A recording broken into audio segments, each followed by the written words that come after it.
আসসালামু আলাইকুম রহমতুল্লাহি ওয়াবারাকাতু। আজকে আপনাদের সাথে শেয়ার করব বাহিরের দেশে প্রফেশনাল ওয়েতে যে স্পঞ্জ কেকটা তৈরি করা হয় তার রেসিপি। আর এই স্পঞ্জ কেকের রেসিপি কিন্তু আমাদের দেশের কেকের বেকারদের সাথে মিলবে না।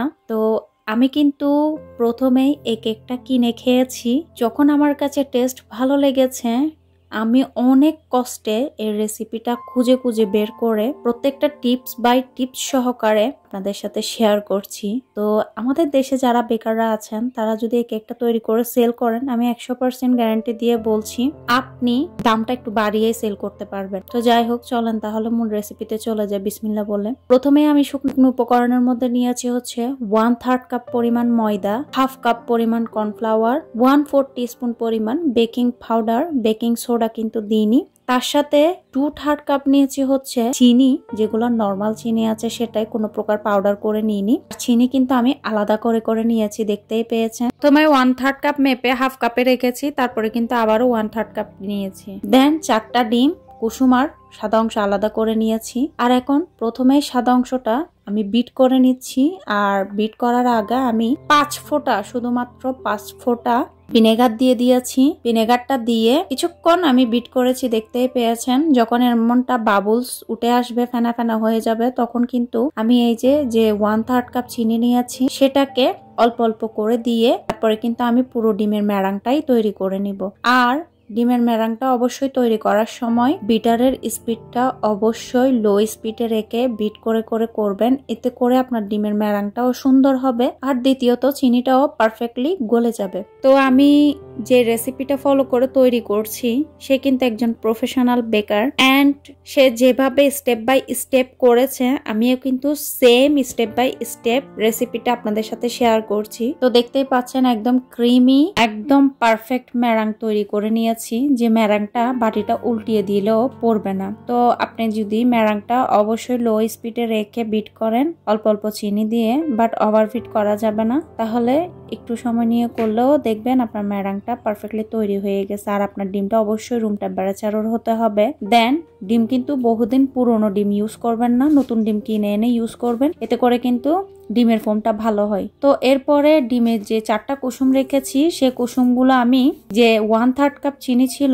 বাকি, সেটা দিয়ে ভালোভাবে ফোমি করে আমি বিট করে নিয়েছি, দেখতে পাচ্ছেন। এটাও কিন্তু আমি লো স্পিডে বিট করেছি। তারপরে কিন্তু শুধুমাত্র 1 টেবিল চামচ পরিমাণ তেল আর 2 চা চামচ পরিমাণ ভ্যানিলা এসেন্স দিয়ে আমি আবারও 10 সেকেন্ড বিট করে তারপরে কিন্তু আমি নামিয়ে নিয়েছি। এরপরে দেখতেই পাচ্ছেন আমি একটু চেক করে দেখেছি চিনিটা ভালোভাবে গলেছে কিনা। তো চিনিটা ভালোভাবে গলে গেছে। এরপরে কিন্তু আমি ডিমের যে সাদা অংশটা রেখেছিলাম মানে ম্যারাং করে, সেটা কিন্তু এখানে দিয়ে খুবই আলতো হাতে মিশিয়ে নিচ্ছি, দেখতেই পাচ্ছেন। আপনারা ফোল্ডিং মেথড একটু করে মিক্স করে নেবেন, এতে করে হয়ে যাবে। আর এমন ভাবে মিক্স করতে হবে যাতে করে ফোমটা নষ্ট না হয়। তো ডিমের কুসুমটাও কিন্তু আমি একদম সাদা ফোমের মতো করে করে নিয়েছি, আশা করি দেখতেই পেয়েছেন। এভাবে করে কিন্তু কুসুম আর হচ্ছে ডিমের সাদা অংশটা আলাদা করে বিট করে কেক তৈরি করলে কেকটা অনেক সুন্দর হয়। যারা ট্রাই করেননি তারা অবশ্যই একবার ট্রাই করবেন। আমাদের দেশে কিন্তু এভাবে করে না, আমাদের দেশে সাদা অংশের সাথে ডিমের কুসুমটা সহ মিক্স করে দেয়। তো আমি বলবো এভাবে একবার ট্রাই করে দেখবেন, এতে করে বুঝতে পারবেন। তো এরপরে আমি ময়দা, কর্নফ্লাওয়ার, এরপরে হচ্ছে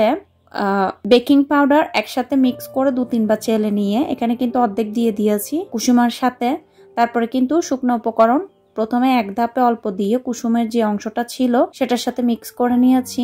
দেন দেখতেই পাচ্ছেন আমি কিভাবে মিক্স করছি, একটু খেয়াল করে দেখবেন। এই মিক্সিংটা আপনাদের কাছে হয়তো বা একটু ভেজালের মনে হতে পারে, বাট এই মিক্সিংটা এভাবে করে করে যখন কেকটা তৈরি করবেন এন্ড কেকটা যখন খাবেন, খাওয়া তো আসতেছে পরের কথা, যখন কিনা চুলা থেকে নামিয়ে কেকটা দেখবেন চোখের সামনে, তখনই আপনার মনটা ভরে যাবে। আর যখন কিনা কেকটা তৈরি করে ফ্রিজিং করে তারপরে খাবেন, তখন আপনার মনটা ভরে যাবে যে কি কষ্ট করলাম, যে কষ্টটুকু করলাম আমার সার্থক হলো।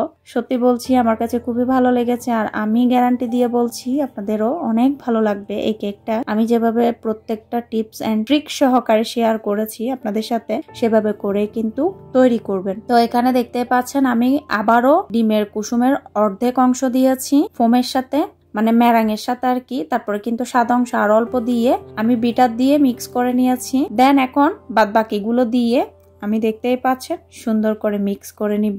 আর এটা কিন্তু স্প্যাচুলার সাহায্যে মিক্স করা যাবে না, আর ওভার মিক্স করা যাবে না। হ্যাঁ, এভাবে এই যে দেখেন আমি খুবই আলতো করে করে আমি ভিডিও কিন্তু একদম স্পিডও করে দিইনি, স্কিপও করিনি। যারা কিনা নতুন কেক বানাতে চান বা অনেক সময় দেখা যায় আমি নতুন একটা কেকের রেসিপি ট্রাই করব, আমি তো কেক বানাতে পারি, তো আমি নতুন একটা কেকের রেসিপি ট্রাই করব, নতুন একটা কেকের রেসিপি খুঁজছি, তারা কিন্তু এই কেকটা ট্রাই করতে পারেন।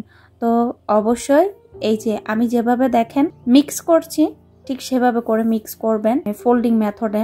তো এভাবে এই যে হ্যান্ড বিটার দিয়ে মিক্স করতে হবে, তাহলে কিন্তু এটা খুব সুন্দরভাবে মিক্স হয়ে যাবে। প্রথমে এক সাইড এই যে দেখেন একটু করে খেয়াল করেন, আমি পুরোটা গোল করে রাউন্ড করে মিক্স করছি না, প্রথমে অল্প অল্প অল্প অল্প করে করে আমি মিক্স করেছি শুকনো উপকরণগুলো, মানে এক সাইডে অর্ধেক অর্ধেক ডুবিয়ে ডুবিয়ে আর কি বলবো, আসলে এটা আপনারা দেখে বুঝে নিতে হবে, আসলে মুখ দিয়ে বলা যায় না সবকিছু। তারপরে কিন্তু আমি ফোল্ডিং মেথডে আরো 1-2 বার করে মিক্স করে নিয়েছি। আর খুবই আলতো হাতে হাতে মিক্স করতে হবে যাতে করে ডিমের ফোমটা নষ্ট হয়ে না যায়, কারণ কেক বানানোর সময় আপনার প্রত্যেকটা টিপস আস্তে আস্তে আস্তে আস্তে স্টেপ বাই স্টেপ ফলো করতে হবে।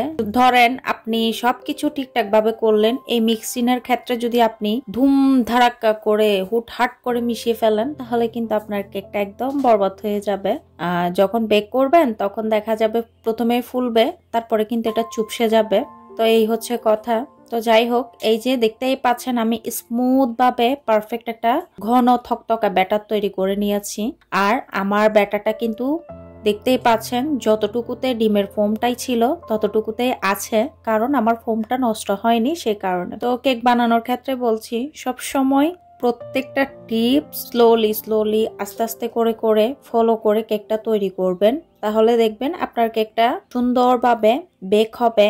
আর একটা কেক তৈরি করার সময় যখন কিনা হাজার কষ্ট করি, যখন দেখা যায় কেকটা বেক হওয়ার পরে পারফেক্টলি হয়নি, তখন কিন্তু একদম পুরো কষ্টটাই বৃথা যায়। বাট হাজার কষ্ট করার পরে যখন দেখি কেকটা পারফেক্টলি বেক হয়েছে একদম মনের মতো করে, তখন দেখা যায় কি যে কষ্টটুকু হয়েছে 40 মিনিট 1 ঘন্টা, সেটা মনে হয় সার্থক হয়েছে। কি বলেন, তাই না পুরা? তো এই যে এরপরে আমি মোল্ডের মধ্যে দিয়ে দিয়েছি, আর মোল্ডের মধ্যে শুধুমাত্র নিচের দিকে, হ্যাঁ মোল্ডের নিচে তেল লাগিয়েছি, এরপরে পেপার দিয়েছি, তারপরে কিন্তু আমি কেকের ব্যাটারটা দিয়ে দিয়েছি, আর তারপরে কিন্তু একটু ড্যাব ড্যাব করেছি। এরপরে কিন্তু কাঁটা চামচ দিয়ে আবার একটু মানে ভেতরের বাবলস গুলো বের করে আবারও ড্যাব ড্যাব করে তারপরে কিন্তু আমি এখানে বেক করেছি হচ্ছে 35 মিনিট। তো আমি কিন্তু প্রথমে একবার 25 মিনিট পরে চেক করে দেখেছিলাম, বাট কেকটা উপরের দিকে হয়নি। আর সে অবস্থাতে আমি ছুরি দিয়ে একটু ভেতরে চেক করে দেখেছিলাম, যার কারণে সে অংশটা না একটু শক্ত হয়ে গিয়েছে, যেহেতু চাপ পড়েছে। তো কেকটা কাঁচা অবস্থাতে কখনো দেখতে যাবেন না। আমি তো হুটহাট করে মানে এই ক্ষেত্রে বিশেষ করে মোল্ড আউট করার ক্ষেত্রে আমি খুবই তাড়াতাড়ি করি, বাট কেক বানানোর সময় কিন্তু একটু পেশেন্ট রাখি। বাট মোল্ড আউট করার সময় আর হচ্ছে কেকটা যখন চেক করি তখন মানে আমি পেশেন্ট রাখতে পারি না, এটা হচ্ছে আমার প্রবলেম। তো যাই হোক, এই যে মোল্ড আউটটা করবেন হচ্ছে কেকটাকে পুরোপুরি ঠান্ডা করে, আমি একদম নামিয়ে গরম অবস্থাতেই কেকটা মোল্ড আউট করে ফেলেছি। আর গরম অবস্থাতেই ছুরি দিয়ে মানে সাইড দিয়ে আমি লাগিয়ে একটু ছাড়িয়ে নিয়েছি, যার কারণে কিন্তু কেকটা এই যে দেখতে পাচ্ছেন একটু ভাঙ্গা ভাঙ্গা হয়ে গেছে। তো যাই হোক, কেকটা কিন্তু আলহামদুলিল্লাহ মাশাআল্লাহ যেমনটা চেয়েছি একদম মনের মতো প্রফেশনাল ওয়েতে বাহিরের দেশে যেভাবে তৈরি করা হয় সেম কেকটা কিন্তু আমি বাসায় তৈরি করেছি। আর এই জিনিসগুলো হয়েছে শুধুমাত্র মেজারমেন্ট গুলো ফলো রাখার কারণে। 4টা ডিমের সাথে 1/3 কাপ ময়দা, 1/2 কাপ কর্নফ্লাওয়ার, 1/4 টিস্পুন পরিমাণ বেকিং পাউডার দিয়েছি শুকনো উপকরণে। আর সাদা অংশ আলাদা করে নিয়েছি 4টা ডিমের, তার সাথে কুসুম আলাদা করে নিয়েছি। সেই সাথে কুসুমটা আলাদা বিট করেছি 1/3 কাপ চিনি দিয়ে, ডিমের সাদা অংশটা মানে ম্যারাংটা আলাদা বিট করেছি 1/3 কাপ চিনি দিয়ে। টোটাল এখানে আমি 2/3 কাপ চিনি ইউজ করেছি। তো নর্মাল চিনি যেটা আছে সেটাই কোনো প্রকার পাউডার করিনি। তো যাই হোক, এখানে দেখতেই পাচ্ছেন একদম খুবই সফট একদম মানে একটা কেক তৈরি হয়েছে, যেটা আমি মনের মতো চেয়েছি তেমনটাই। আমি স্পঞ্জ কেক অনেকবার বানিয়েছি, অনেকবার খেয়েছি, কিন্তু সেই স্পঞ্জ কেকের সাথে এই স্পঞ্জ কেকটার কোনো মিল নেই। এটা হচ্ছে মুখে দিলে একদম মানে ওই যে বললাম না অনেক দামি দামি কেক আছে, এই কেকটা কিন্তু সেরকম। এই কেকের প্রাইস কিন্তু এই দেশে 150 দিরহাম থেকে 200 দিরহাম পর্যন্ত সেল করে 1 কেজি কেক। তো বুঝতেই পারছেন কেমন কতটা প্রফেশনাল ওয়েতে করা হয় এই কেকটা।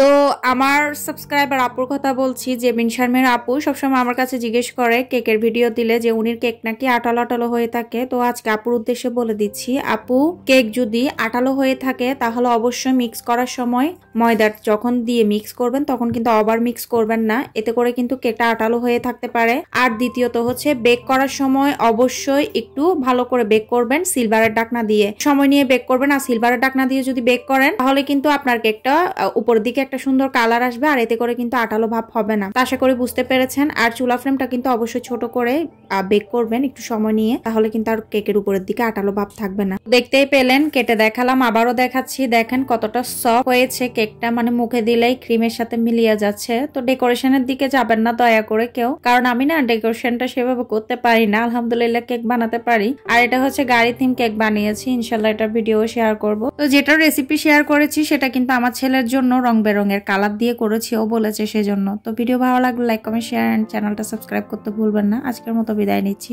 সবাই ভালো থাকবেন। থ্যাংকস ফর ওয়াচিং, টাটা, আল্লাহ হাফেজ।